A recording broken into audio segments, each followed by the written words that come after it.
Diana Nabatanzi okuva mu Aromatic Production mbikuleetedde, ate Boba wonye akabenje nabyo mbikuleetedde, ate Joe Bambi maziga meerere bamuyambye ne bamusondera ssente. Atanaba kubanga subscribinga mbadde nsaba osubscribinga, ate gwe atanaba kubanga mpaka like nako mbadde nsaba okampe. Biva Organics be bano abajanjabisa obutonde oba oli eyo ng'olina ebikutawaanya osobola obatuukirira oba osobola okuyitira ku eyo ennamba y'essimu eri awo wansi. Ate Ajat Kalondo ono ye mulombi wa dduwa, olina ebikuluma lagala genda bweru, passport eganye, visa eganye, obufumba buganye, osobola omutuukirira n'akulombera edduwa buli kimu kyonna nekitereera, oba osobola okuyitira ku eyo ennamba y'essimu eri awo wansi n'osobola omufuna obulungi. Team Joey evuddeyo n'ensonda ssente oluvannyuma Sefko okuvaayo n'agamba Joey yabba ssente ze. So Team Joey evuddeyo n'ensonda ssente ne basasula Dr. Sefko, era tetumanyi bigenda ku endinga bitya, binaabeera bitya, Joey anasigalayo wa Sefko oba navaayo. Katulindire ebinaddirira. Nina omukyala ono nga tanabakola live okitegeera n'angamba ssente z'ayagala. That's why nebeddeko ne mugamba akiriyalinge nga tuli wano. Akiriyalinga ssente z'ayagala musindikire, zimusindikire bino biveewo si mbubi. Right now nga na wano wentudde situseewo ne message ndikusindikire ku WhatsApp mwena muzifune kiggwe nekyenjagala. Madam Nyabo, halo Nyabo, madam owulira mpulira kati yogera yogera Kwesi yogera tekako emitwalo 87.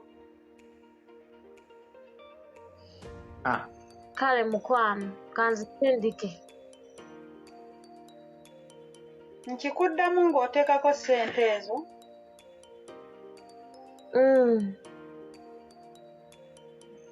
Nga bwe baakutumye era nange mpulira.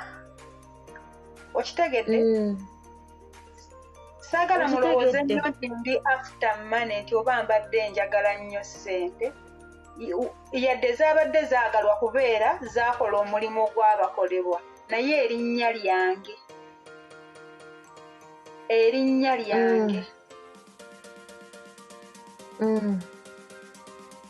awo wenkomye. Kale mukwano byonna tujja byogera bayirawe ate mu kukyusa bigambo tubalaba mukyuse nnyo ebigambo naye mbantu mwe mbabuulira Mukama tagenda basonyiwa. Kyova olaba guno mukulu twaguteereddewo aba tiimu Violence mugende mukole Violence kati kino kiwedde. Bantu bangi bavuddeyo ne beebuuza lwaki Diana tata actinga mu Aromatic Production. Aromatic Production evuddeyo n'ebuulira abantu ekituufu ekigenda mu maaso. Kuba abantu bangi balina ebibuuzo ku mumwa gyabwe lwaki Diana bamugobye bakoze kino nedda. Aromatic Production egamba Diana awumuddemu afunyemu break naye tekitegeeza bw'agendedde ddala oba bamugobye nedda. Agambye yeewaddemu break nga ye awumule, so obudde bwonna ajja kuba akomawo. Olunaku lw'eggulo abakyasi bagudde kwa accident naye kirungi teri yafudde, just bafunye injuries. Mu mangu ddala babatutte mu ddwaliro era budde buno bwetwogerera bali mu ddwaliro bafuna bujjanjabi. Katonda basabira babe nga basumululwa.